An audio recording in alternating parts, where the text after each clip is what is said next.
What is up, everybody? Welcome back. We are having a sale right now going on, 20% off. Go practice right here. There's gonna be something on the bottom. Anyways, links in the description. You get this right here for 20% off, and when you get it, there's a digital download for the phone-friendly mount that automatically gets sent to you if you sign up with your email.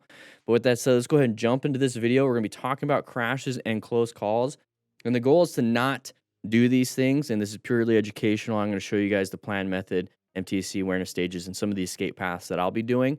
And I'm utilizing my firefighter knowledge. I was an MSF rider coach for a while. Got an online academy being built out right now, but let's take a look at this right here. Hey guys, today I've got another Bikers in Trouble episode for you. It's good to learn from the mistakes of others, so check this out. Yes, it is. And ride safe. Let's take a look. Look at that road surface, though. It is terrible. Probably trying to go to the outside to avoid a lot of the potholes, but you... Ooh! Did he slice his arm? Did he slice his arm?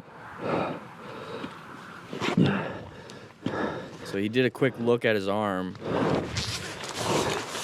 He's got leathers on. Is that barbed wire? Yeah, he probably got a little...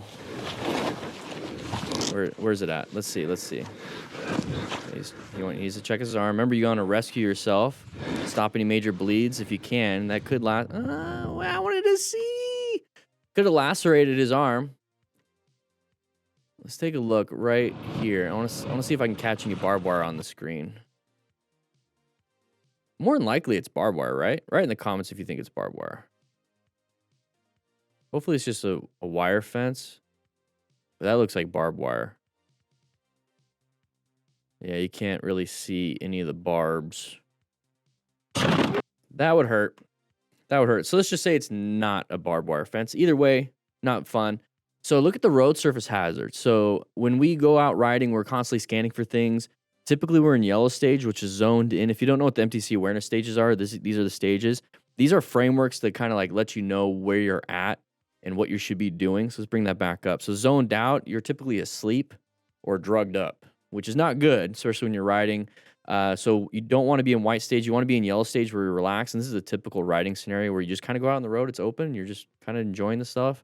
You're zoned in. You know how to do your friction zone, throttle control, and shifting and everything. And then orange stage, you see a hazardous situation kind of coming up, so it's going to put you in that mindset of, I need to start looking for things. So corners, intersections are most popular. Open lane patterns, we'll talk a little bit about that, being in people's blind spots. Red stage, you have to actually do something, mercy swerve, mercy braking. So this gets you in that mindset of utilizing an aggressive behavior and to get yourself into safety. Not aggressive in road rage. Brown stage, you panicked. You caught yourself in a situation. You realize, oh no, I don't know what to do. Hopefully you survive the incident because that's going to let you know, hey, I need more practice. And that's what the MTC awareness stages are. So we're coming up to here. We're in yellow stage turning into orange stage because we see that there's a corner coming up. The road surface looks terrible. So what can we do in this situation is slow it down so that if we do hit any road surface hazards that cause us to get jostled with the handlebars, we're not going to be taken out at high speed. Also, when we slow down, it's not going to mess up. The slowing down's not. The bumps are going to mess us up. So if we slow down before the turn, we're able to navigate that turn pretty easily. And you can always accelerate out. There's other turns out there with better roads that you can have some fun on. So when I see this, I'm slowing it down. The mistakes of others, so check and I'm just going to stick to the areas that don't look super discolored. Since I'm slowing down, it's almost like a slow speed turn at this point. So I'm constantly just kind of like, wee, kind of avoiding things as best I can. Maybe just kind of doing this little wee, avoiding things, getting away from all these discolorations, all these little potholes. But since I'm going slower than normal, it's easier to navigate doing that. Safe. But I want to stay on the road. I don't want to go towards the outside because we have all this gravel on the side. So I do want to stay on the road, whether it's potholed or not. This is better than this. This is not good. We don't want to be on the sides. So just maintain your line, slow it down a little bit, and navigate that corner, because then that could happen, and then that's a bad day. Let's go ahead and move back, or move out of this one. Let's go to the next one and see what happens here. It's another reason to wear your gear, everybody. All right, we're going to have to do a turn. Oh, it looks like we were trying to do a U-turn, but we slowed it down a little bit too much. Maybe applied the front brake a little too hard. There you go. So if you're going to lift your bike up, you're going to put that side stand up so when you finally get it over the top, it doesn't fall onto the other side. Okay, so gravel, that could have been an issue. It says you can't even see it on the road. Yeah, that could be the case. But it looks like So 13 miles an hour, that's what you typically do like in first gears, especially in a class. So it looks like we might have applied the brakes. See how it stopped instantly? With gravel, it would have just washed out and it would have been kind of like that. So it looks like we applied the front brake. Let's see if his right hand grabs. No, just a hard shift to the right, probably too slow. So when we're applying the brakes, we want to keep our handlebar straight. And if we have it turned, we're going to fall in if we apply the brakes. So utilize a little bit of rear brake on that if you want to, but practice your U-turns. And that's what you can do with the drill booklet. There's so many different U-turns that you do in just one exercise that you become a master at them. How you doing, Daniel Brooks? And it could be gravel. I mean, I just don't see any. I just don't see any gravel. If there is gravel, try to avoid it. But if there is gravel, go over it as straight as possible and do a wide U-turn. You don't have to make a sharp one. There's plenty of room there to make a wide U-turn. I slipped on the rain, look. So slipped on the rain. Lift it up. Road surface hazards. That could be it too. Oof. Maybe it's the camera angle, but it seems like we're kind of close. Okay, so right here, we're blurring out our speedo. So what do you think a factor is when it comes to a crash like this? Let's see if it is a crash. Maybe it's just a close call. So somebody in our lane. Nope, we're going a little wide. Going wide on the turn. Kept it up accidentally. Jesus, I nearly crashed. All right, so going a little wide for the turn. It typically happens when we're going too fast for our skill set. Now, there's some professionals out there that could make this turn at this speed, right? We're also trying to avoid road surface hazards like that. So there's people with a skill set that can do that. So maybe we're outrunning our skill set. So slow it down. So this right here is a beginner, not a beginner. This right here is a brown stage moment where it's like, hey, maybe I should practice my skills. Because there's a little bit of a close call panic there. Adam. Jesus, I nearly crashed. An absolute beginner, I would get a Rebel 300 or 500. I just bought a Rebel 500. I love it. Oh, is this a max risk thing? Let's see what happens here. You can pick your feet up. Oh, no. Slow speed maneuvers. It's easy to go fast in a straight line. But practice your slow speed maneuvers so you don't do that. That's considered a crash. Just a very low speed one. I'm going a little fast in the mountains. Looks like California chevron signs indicate sharp right turn. Especially at that speed. As a result, he couldn't stop in time in a tricky situation and ended his ride. Sharp left turns with all the chevrons. Somebody in the roadway. Oh. So you don't know what's around that turn until you see what's around that turn. So you can see what's around that turn going 45, or you can see what's around that turn going 100. Now, which one do you have better control over when it comes to emergency progressive braking or emergency swerving at 45 miles an hour? That's why you don't go that speed. So checking your bike, cool, but somebody crashed. I'd be more concerned about that, and that's the whole point of rescuing somebody. You can actually get the rescue booklet. It comes with a rescue card. Are you okay?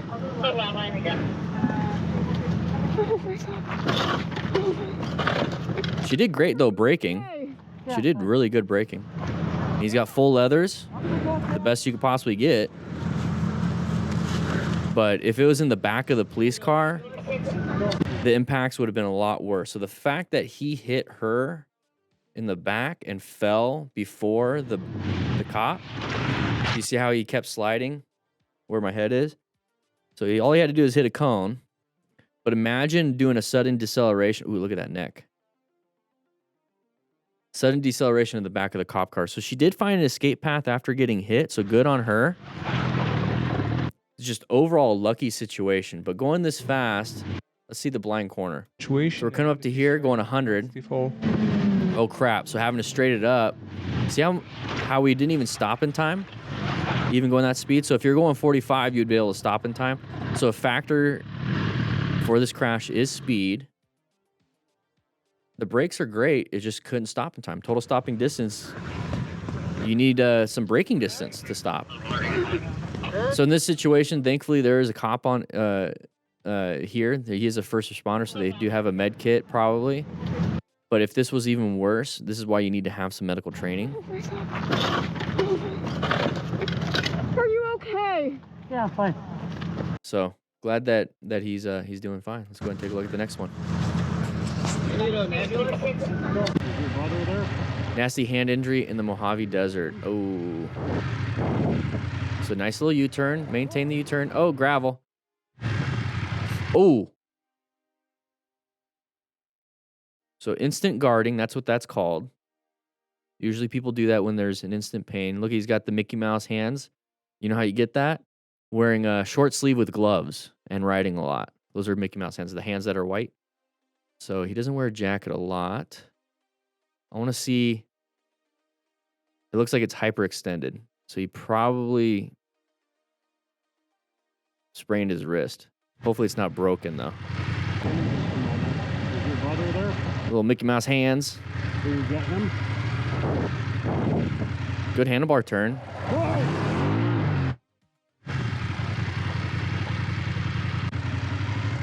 All right, how many? I want to see the after. It looks like a hyperextension. Yeah, it looks like a hyperextension. All right, here we go. Let's take a look at this one. Nice music, Moto Stars. Nice little U-turn. Didn't do it good enough. Panicked right at the end. So he didn't hit the wall. Watch.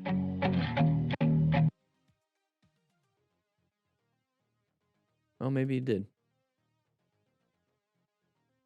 The hand got in the way. So right at the end, so applied the brakes. So he didn't slam into it. So what he did was panicked a little bit. So nice U-turns, guys. Practice your U-turns. Flintstoning it won't help, but it looks like we slammed the brakes right when we hit that little gutter. Here we go. Hey, let's ride. MT09, having some fun. Let's see what happens here. Intersections, nighttime factors. Those look like kilometers an hour. What is the recommended kilometers an hour? You saw that sign. So we're going 110. 30. Okay. So apply the brakes. That person's coming out. It's a red light. Not everyone's going to stop.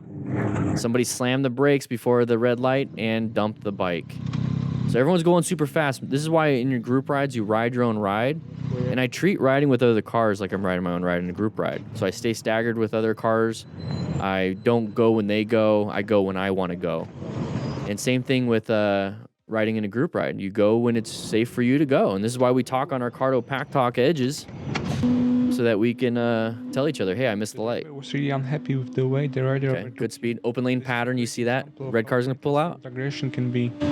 Is the red car going to do it? Okay, good job staying staggered. We moved over. Very nice. So it looks like we want to turn right. That person did not like that. So if that ever happens to you and you're the car, just like roll off the throttle or like roll off the foot and create a new space cushion for yourself. Don't worry about it. There you go. Slow down so I have room to brake safely. Very good. I like that. You also have an escape. So when we were talking about the plan method, so what he's doing is positioning for safety. He's slowing down to increase his space cushion here. I like that because if something happens, he has time to do something. Also looking for good line of sight and at least one escape path. I want you to have two because if this one goes away, you need to have another. Okay, so don't just rely on that one. But this is great total stopping distance, especially at this speed. And that's what I do. I increase the gap by slowing down a little bit and then going back to the speed that we're all kind of going.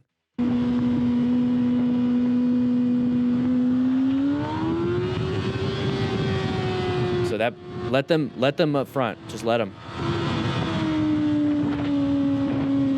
Seattle speed. Good job. Annoyed, but better safe. Let him have that position. You're going to lose that fight.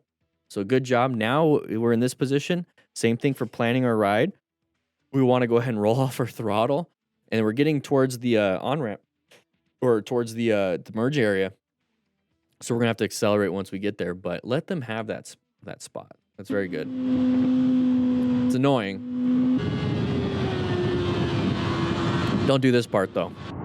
Don't do that part. Because it's just going to create... It's another escalation. So just kind of let them do their thing. Now they're behind you, though, and they could just hit you.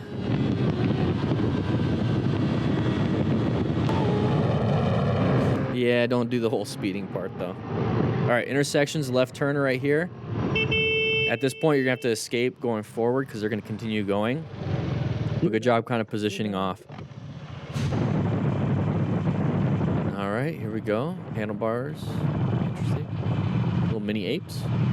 Good job seeing the situation coming up. So he sees the side of the vehicle. Definitely orange stage because we see something happening. This is an intersection. So when we're going to be planning our ride, we're locating for this hazardous situation. We're assessing if it's going to be a relevant threat. It's in our lane. So we got to navigate it. So what we can do to navigate this, since we see it ahead of time, we're going to roll off that throttle and kind of get an idea of what's happening. And if they continue going, we're at a slower speed, we can apply the brakes. We're going to roll up the throttle. If nothing happens, then we just apply a little bit more and get past this situation. So they stopped. Now we can roll on the throttle, kind of move over a little bit, and go on with their day, just like if we're in a car. But you have to take these extra precautions when you're on a motorcycle because we don't have a cage to protect us. So Sunny stunts. What do we got? Oh, okay, not a big deal. Somebody honked at us. Nice turn. Wear some gear. So the person behind us is having an issue. What's the problem? Huh? Just because it turned green? You mad? I don't really care about this part. I don't care about road rage. It's just a failure to regulate emotions. I swear people really don't use their mirrors. Okay, so they're moving over. You see them crossing that line. Good job escaping. Now, could we apply the brakes? So if we see, we're coming up here. We see them crossing that line. See the car up ahead? They're crossing the white line a little bit. So this is where we can roll off the throttle, maybe apply a little progressive braking. But if not, we got caught like right here. A good job is to move into a new position for safety, which would be lane position 3, which is going to be off to the right. And if he had to escape through that by accelerating, because at this point, you're either having to apply hard progressive braking, which is doable because they're going to continue their speed, or you can accelerate past. But who knows if they're turning into that parking lot right there.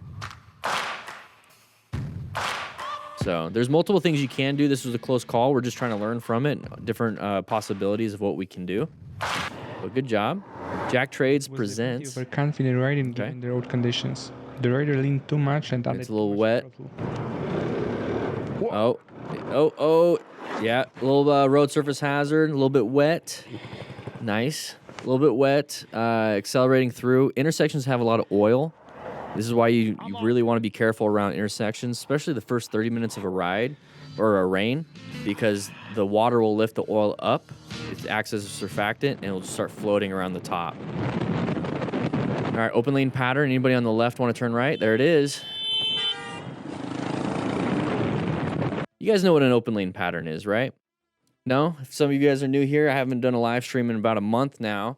But an open lane pattern is when our lane is the one that's moving, and there's another lane where it's a long line of cars. So think of yourself at a Starbucks, and there's two cashiers and two lines, and one line is moving quicker than the other because the cashier is a lot better and quicker, or everyone's just ordering one thing, and everyone in your line's ordering 20 different things for their whole office. Well, if you see that line moving, you're going to do a quick look, and you're going to go into that next line. You're going to go into the back of it, but you're going to go into the next line. It's kind of the same thing here. It's just that nobody looks before switching, and they think that this car is the last person in line because they can't see you because of unintentional blindness. They literally just can't see you. They're not looking for you. They can't see you. They're looking for other cars, and you don't look like a car, so they don't care. Even with high vis gear, you can see it in the mirror right there. So, same thing. This line sucks. I don't like it. It's going too slow. I'm going to switch over real quick. That is an open lane pattern. So what do we do when we see an open lane pattern like this? So if you see a stack of cars and your lane is moving, be aware that somebody might switch out without looking. So what can we do when it comes to planning our ride? This is the method for riding around town, riding in the mountains, riding anywhere. Really, it's the plan method. You position for safety. So you're not in this position. You're not in this position.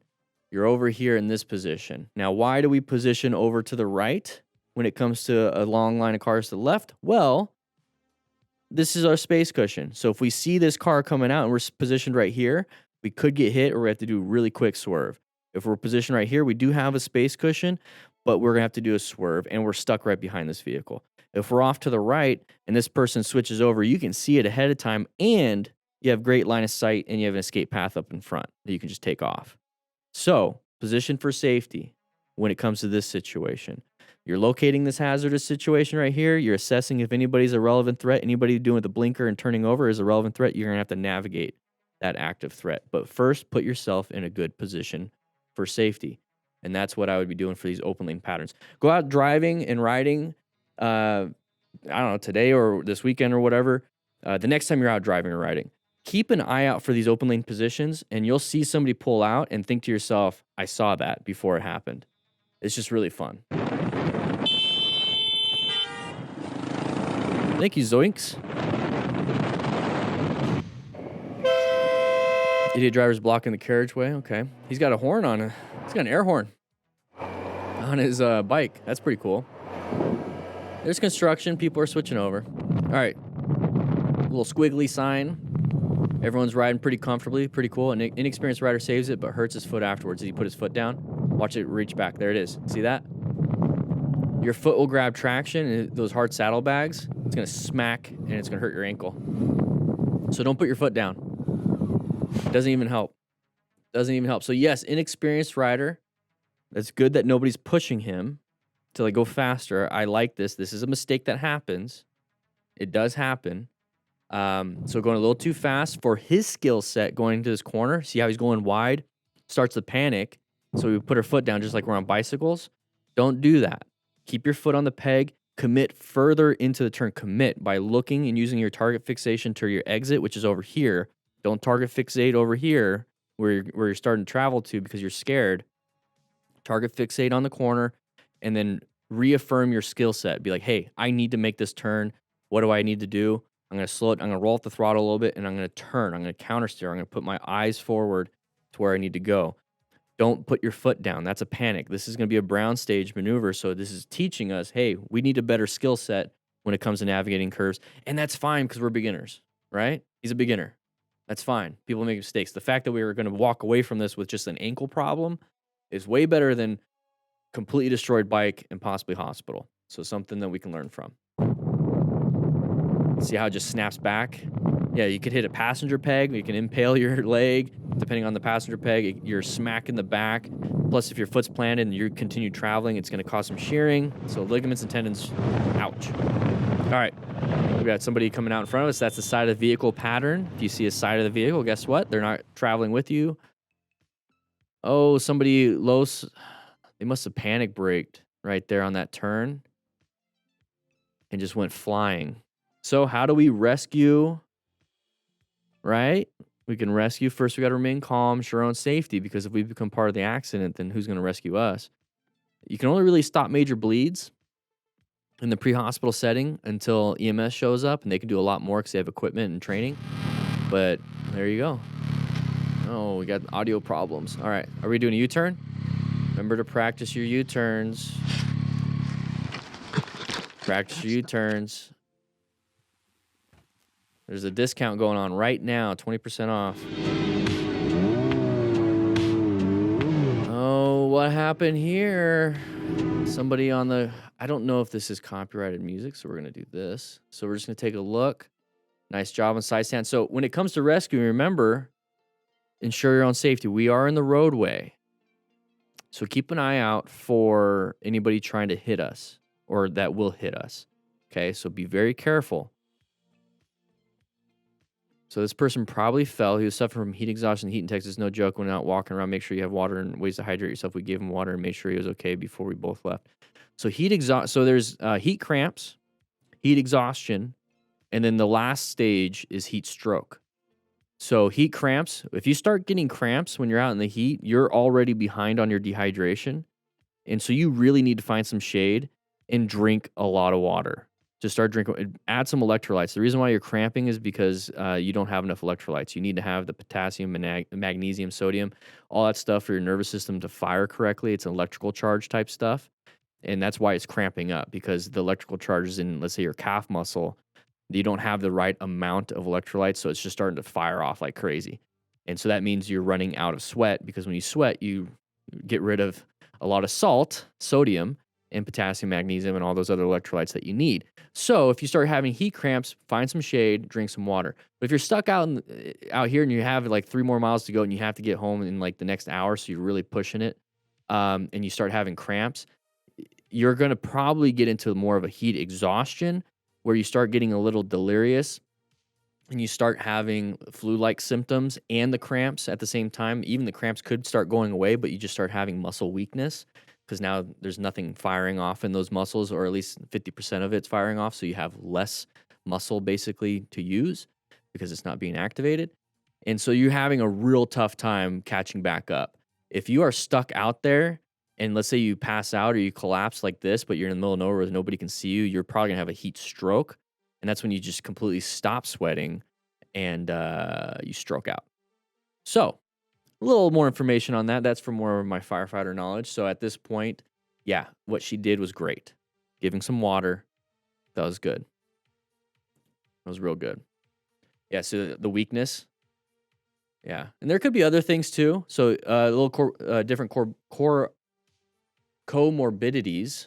With that, you could have, he's a diabetic, so he's sweating out all his glucose and utilizing all his glucose, and now he's having diabetic emergency. He could have a heart issue. If you have low electrolytes in a heat exhaustion state and you have a terrible heart, well, guess what? Your heart's a muscle and needs potassium and sodium and all that stuff too, so it won't fire right. So you can go to AFib, VFib, all these different cardiac symptoms and problems. There could be a lot of things. So drink water, not energy drinks. But with that said, I hope you guys ride safe, be safe. Once again, the sale is going on right now for 20% off. Links in the description for the discount code. Grab yourself a drill booklet. You get the digital drill booklet with it, so you can put it on your handlebars and practice when you're out there doing it. Can't wait for the new academy to launch. I'm taking my time with it. But with that said, like I said, ride safe, be safe. I'll see you guys later.